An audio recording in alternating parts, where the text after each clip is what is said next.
Well, good afternoon, A.Privett, members of the Board of Trustees, executive officers, faculty of the college, distinguished alumni, and the family and loved ones.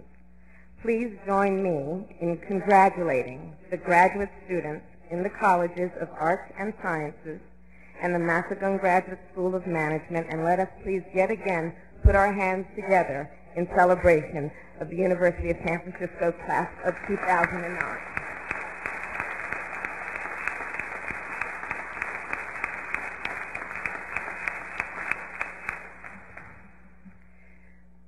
So believe me, I know what a graduation ceremony means to a family, and especially to the parents out there. And I want to thank each and every one of you for the honor of allowing me to share in this very important day. The University of San Francisco has always held a very special place in my heart. The air, of course, is so fresh up here on the hilltop, and I can tell you that many a day I found sanctuary on this campus. Because you see, I was just out of law school, and it was here at USF that I studied for the bar exam. And unfortunately, I remember those days like they were yesterday. My friends would come up here with me to Lone Mountain and basically speak Cloister, and sitting day after day at those long wooden tables on those hard-backed chairs in that dimly lit library, it felt like we were doing penance for some serious sin.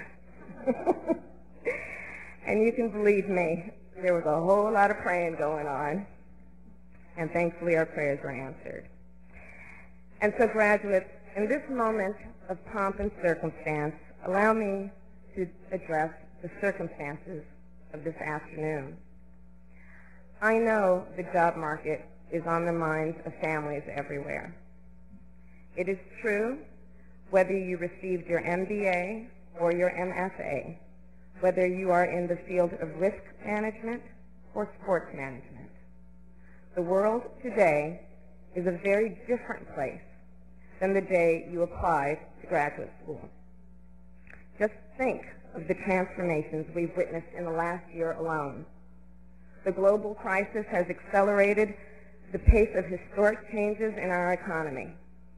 Entire markets have been fundamentally reorganized, and many will never be the same. I know some parents out there are probably losing some sleep these days. Of course, that's only natural. After all, worrying is what parents do. But graduates, let me tell you why my money is on you, the class of 2009. First and foremost, you are part of the generation that has already changed the history of our country and the history of the world by making Barack Obama President of the United States.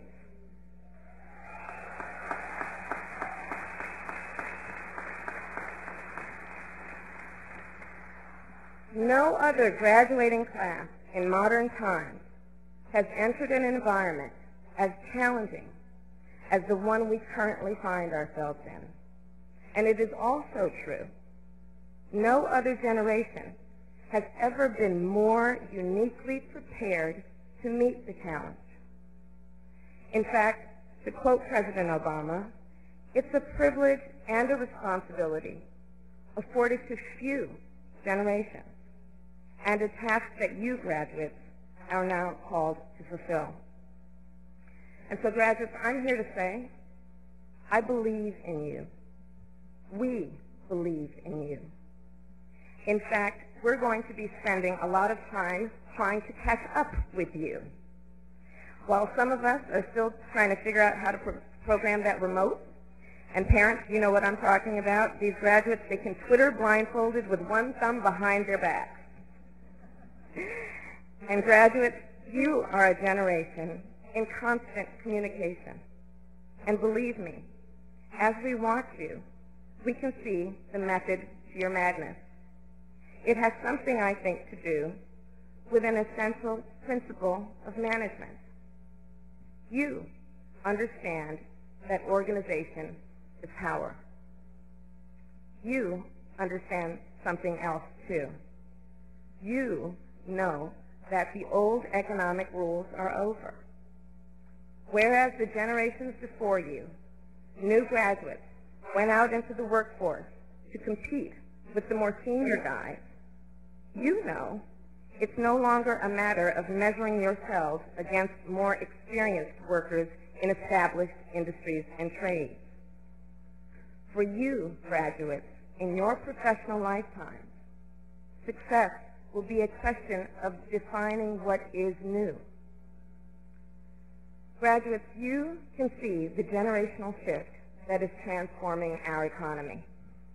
In terms of your skill set and your knowledge base, in terms of mastering the best practices in the emerging subject matter, it is you who are entering the marketplace ready to lead the way. And graduates, I believe you possess a profound advantage. In you, I see a generation that has rekindled the passion and the energy of the civil rights era. You see, I grew up steeped in that passion. My parents met as graduate students, marching for civil rights in Berkeley. And growing up, my heroes were the great civil rights lawyers, Charles Hamilton Houston, Constance Baker Motley, Thurgood Marshall. But by the time I graduated from law school, the pendulum had swung back. It was the beginning of the reign of Wall Street, a time when many of our most talented young people were swept up in the pursuit of profit in an era of laissez-faire individualism. But graduates, you understand the lessons we only learned the hard way. You've seen how things can crash when we abandon our moral compass. You've seen how fiscal policies based on unrestrained greed are neither economically sustainable nor morally acceptable.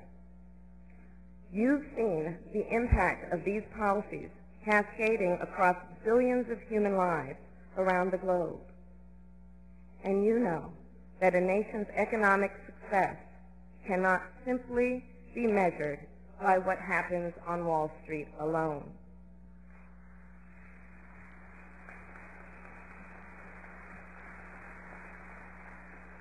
In fact, it's got to be built on Main Street, brick by brick and business by business. Ladies and gentlemen, when I look out at these graduates, I see a group of practical idealists. I see the same generation that came of age as the towers fell on 9/11. I see the same generation that grew up understanding the tragic cost of our hubris in Iraq. I see the same generation that understands the immediacy of our connection to a wider world, a generation that can see the rising tide of climate destruction spilling into their own lives and the lives of our children. I see a generation that won't stand for predatory lending and white-collar crime, not when the American dream is at stake. I see a generation willing to take on the tough fight and the sacred cows. Once and for all, banning military-style assault weapons and reforming our prison system and putting politics aside and fixing our broken budget process. And I know all the world will come to see a generation of believers, young men and women whose beliefs have been fully formed in that forge of a lived experience. And as products of the University of San Francisco, as masters trained in a timeless and the timeless values of the Jesuit tradition, in you we see the past meeting the future. We see men and women carrying forward the fundamental idea of this great university, the life of the mind and the encounter with the world. It's simply a belief in public service as a duty, a basic obligation flowing from our very humanity, an obligation applying equally to everyone at all times, when you're up and when you're down, when it costs you nothing and when it costs a lot, whether you're the DA or an MBA. Graduates, you know it is that service that is a duty. So this is your time. And remember that times of crisis are also times of great opportunity. Remember the perspective afforded by USF's magnificent view and the spirit of St. Ignatius, the life of the mind and the duty to serve. So chart your course with these lessons in mind and get out there, get your hands dirty, get it done, because your country needs you, and we know you can do it. Thank you very much, and congratulations.